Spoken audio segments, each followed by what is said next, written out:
Hi there. Thanks so much for joining us on Facebook Live.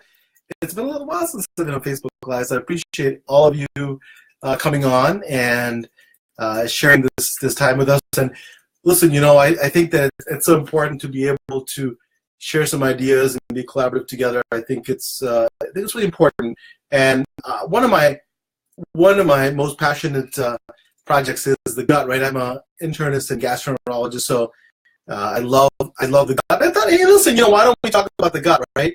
A little bit. And here's something I talked about on ABC Detroit a little while ago, which was that how does your gut affect your depression, or how does it affect your mind? So again, welcome all of you who are joining us from all over the country and parts of the world.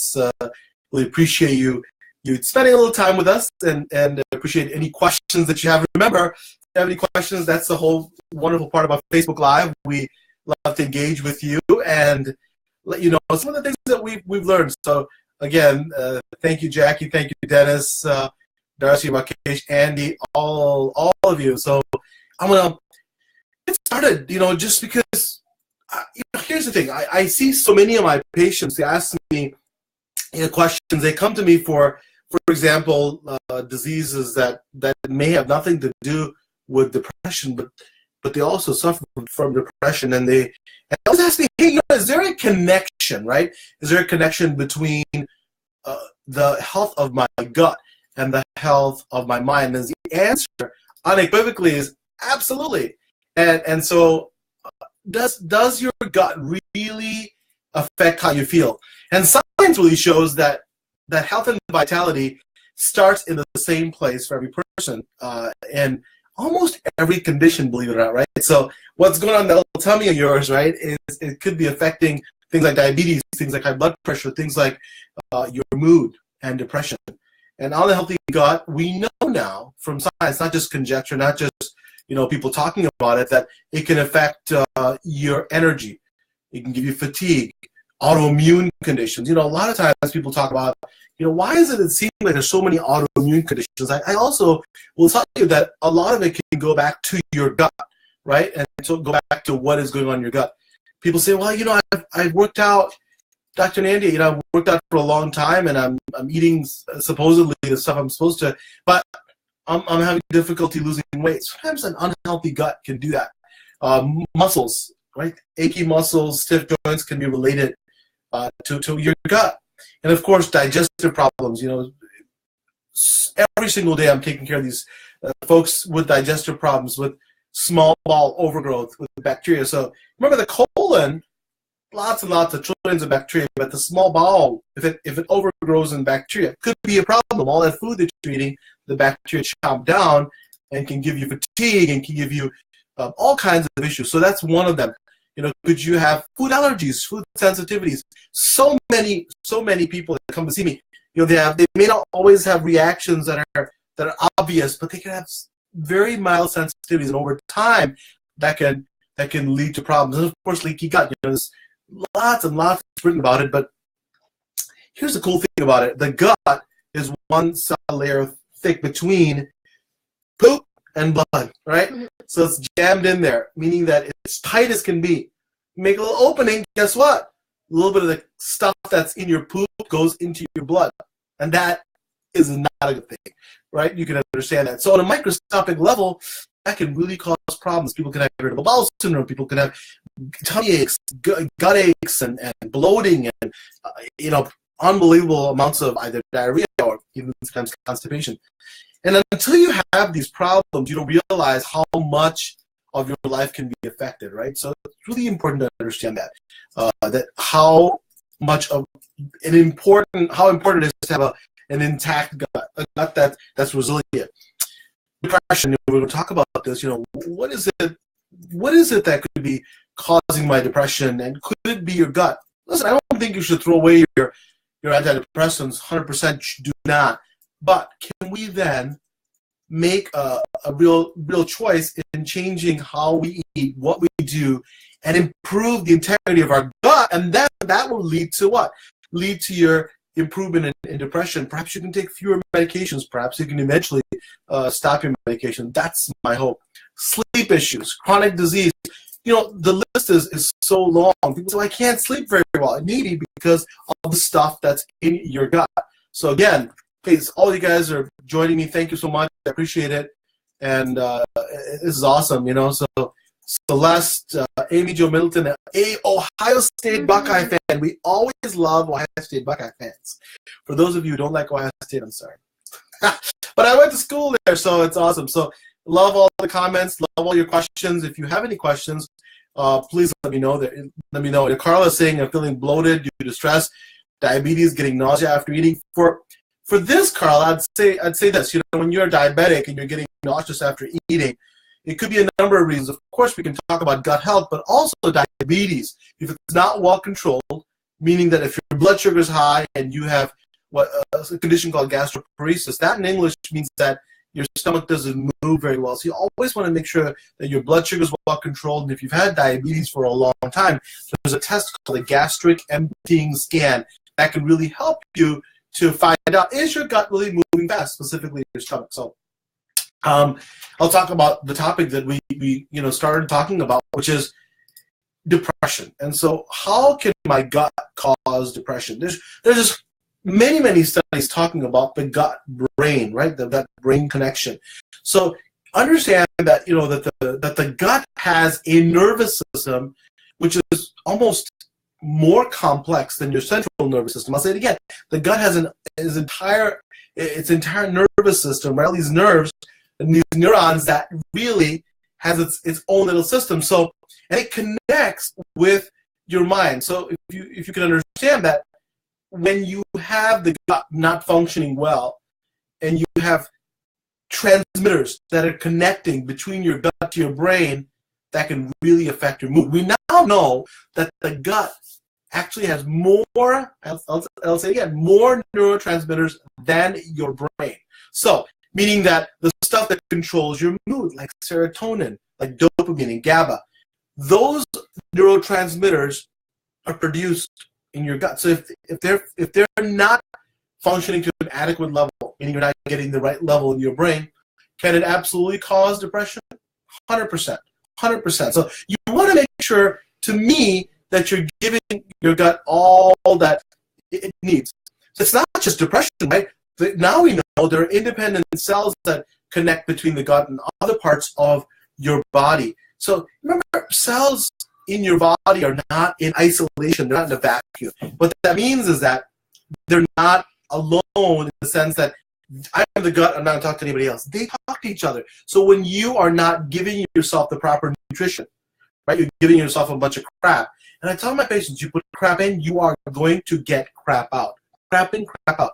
No other way to say it. I wrote a book about this topic. It's called Ask Dr. Nandi, and one chapter is dedicated just to figuring out what to put in your gut to be able to have it function properly. We actually created a superfoods cookbook. It talks about amazing foods that can really be delicious, but also help your gut. So check it out.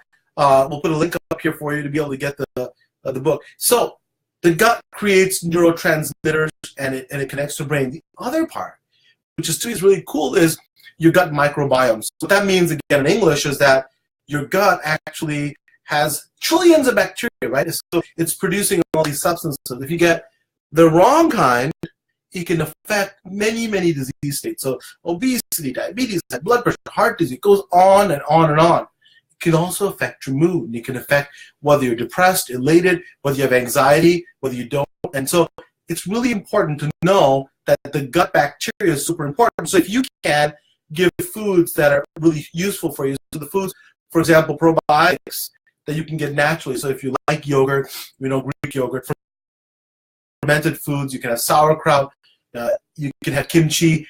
Those types of foods can increase the good bacteria in your body. That good bacteria can then lead to getting the right integrity in your gut. So it's really important. And then when you do that, that can help depression. I had a young man who came in just 2 days ago to see me, and he was fighting depression. I told him, what's your diet? And he told me it consists of getting up and having processed cereal, going to fast food restaurants. I mean, it's just what we have as Americans. Everybody's on the go. They have not enough time. And I told him the first thing you can do is this. Stop eating anything in a can or a box. First step. And then you got a fighting chance.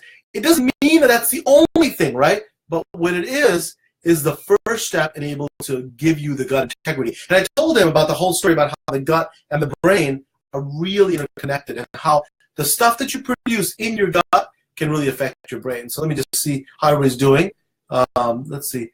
First, what does the word depression mean? So depression, that's a good question. So depression, people have very varied definitions. It's it's feeling feeling blue, feeling sad, but not just occasionally. Feeling sad and blue more times than not, lasting months, sometimes years, and affecting the things that you enjoy. So I don't know if you like sports or if you like to do certain activities. When this feeling of sadness, this feeling of really feeling blue affects what you're doing every day, and it's persistent, that is when you're depressed. Also, people who have depression can even have ideations of suicide. So you want to remember, if any of you here are thinking about that you're online and on Facebook and you're asking us questions, if any of you have any suicidal ideations or thoughts, please go to your health professional. I mean, don't ever be embarrassed. There's so many societal ideas about what it should be and what it shouldn't be. You have to remember that it doesn't matter. You have to take charge of your life and be your own health hero. Please see a health professional right away. Alexander says, how many carbs will keep the weight on? It really depends on who you are, Alexander. So, again, there's such a big discussion on carbs, right? There's simple carbohydrates. There's refined sugar versus complex carbohydrates. If you tell me you're eating a piece of apple or fruit, awesome. But if you're telling me you're eating a donut, that is a totally different question. So people think carbs are the same, right? They're not the same. So you want complex carbohydrates like what you have in fruits and vegetables that are surrounded with fiber to help the sugar get absorbed properly. It's trying to have vitamins and minerals. So the question is that you want to have as many complex carbohydrates as possible. Let me keep going here, see if I can get to some other questions that I can answer. Let's see. Roxana, thank you so much. It's good to see you and learn about diseases. Roxana, thank you. Emily Brewer, awesome, says, boo. Carla Hernandez, thank you so much. I appreciate it. Ardana Singh has diabetes. Diabetes is a tough disease. I have several members of my family who are diabetic, so it's really important to make sure you have gut integrity, especially when you're diabetic, because there's so much that's going on. The diabetes can actually affect the nerves in your gut. It changes the motility, changes the movement of your gut, so really important. And let's see, Patty Colin, awesome, from NYC. Thank you for joining us. Let's see, let me see if I can get some. Mark Olson, having multiple myeloma on a diet supplement. Thank you for your big help. Mark, you're very welcome. Having multiple myeloma is not easy by any means. It can be controlled, and keep up the good fight. Any help we can give you, let me know. Hector Flores, good to see you, my brother. Thank you for joining us. Let's see, can find some more. Emily Brewer, is weak peristalsis related to gastroparesis? Emily's awesome. Yeah, so what happens is that gastroparesis, big word, means that your stomach is weak. So I think it's a Greek word. Gastro is stomach, paresis is weak. So a weak stomach, it's not pushing the food through properly. So if the stomach begins, right, with the digestive process begins in the stomach. So you have to have the food, the stomach churns it down and then pushes it into the small intestine. So that's what it does. If it's weak, guess what? The food sits in your stomach, you get nauseous, you get bloated, you can't eat anymore. So there's a condition called early satiety, which means that you get full very quickly. So that's absolutely true. It's a great question. Patty says, awesome, you really showed me step-by-step changes in small increments. Thanks, Patty, I appreciate it. You did an awesome job. Patty took some of the advice we gave in our book, Ask Dr. Nandi, and really did an awesome job. So thanks for that comment. Julie Edmonds, totally agree, lived it. Thank you for joining us, Julie. Michelle, what's the difference between probiotics and prebiotics? So it's a great question, Michelle. So probiotics are the foods that give you the good bacteria, right? Like I talked about yogurt. We talked about kimchi, sauerkraut. Gives you the good bacteria. Prebiotics are the food that keeps them going. So feeds the beast, feeds the good bacteria. So I love onion and garlic. They're great prebiotics. So the prebiotics are the ones that feed the good bacteria so they proliferate and get bigger because you want them to be huge.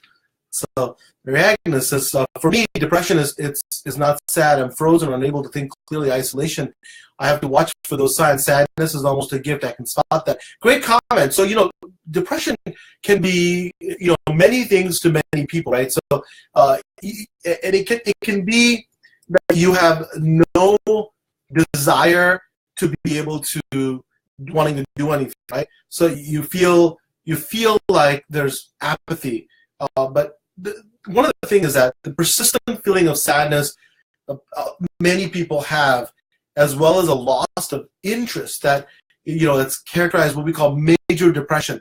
And it can do all kinds of things, right? It can change your sleep, change your appetite, change your energy level, concentration, all of it.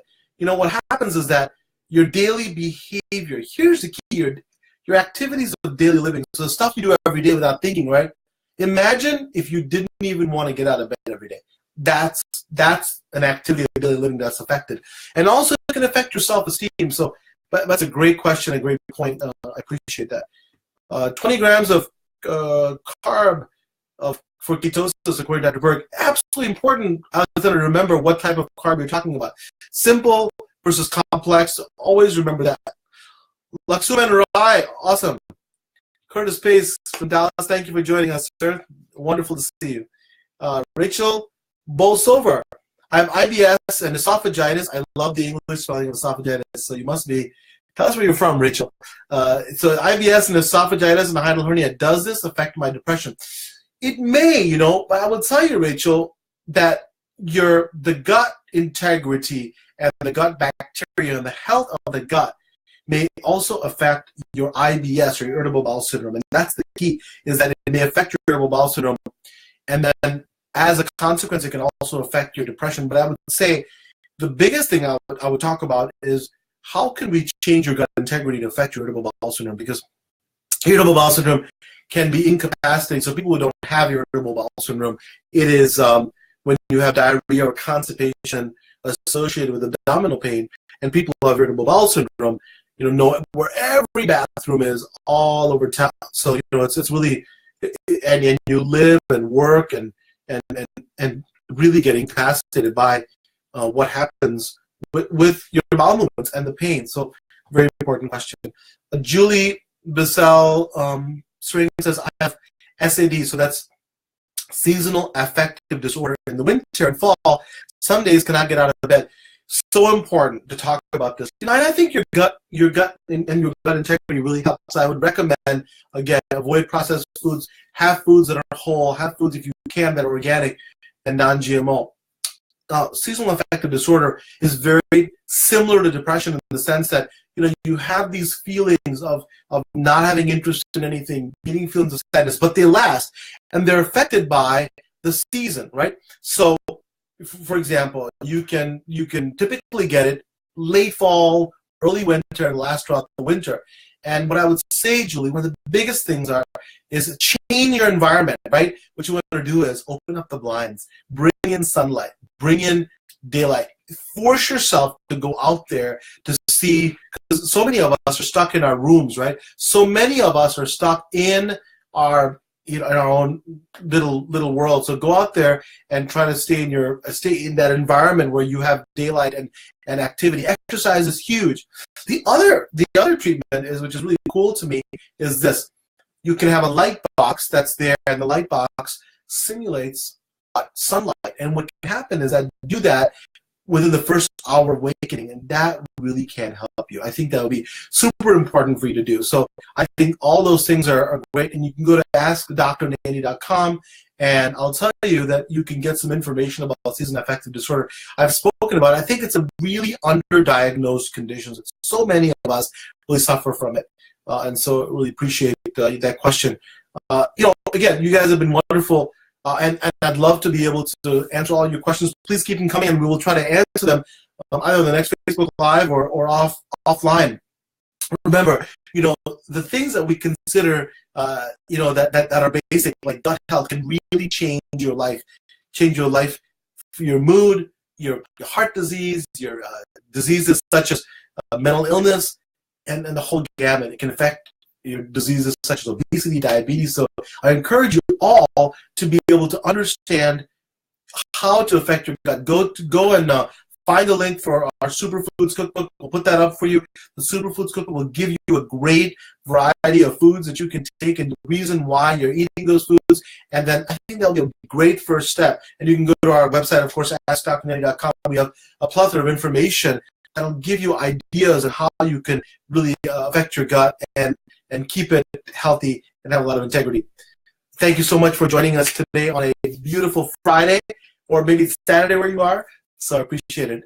As always, remember, make healthy living a part of every day. Namaste. We'll see you next time. And again, keep those questions coming. We'll try to even answer them offline, and so we can get the information to you. Okay, namaste. Thank you so much.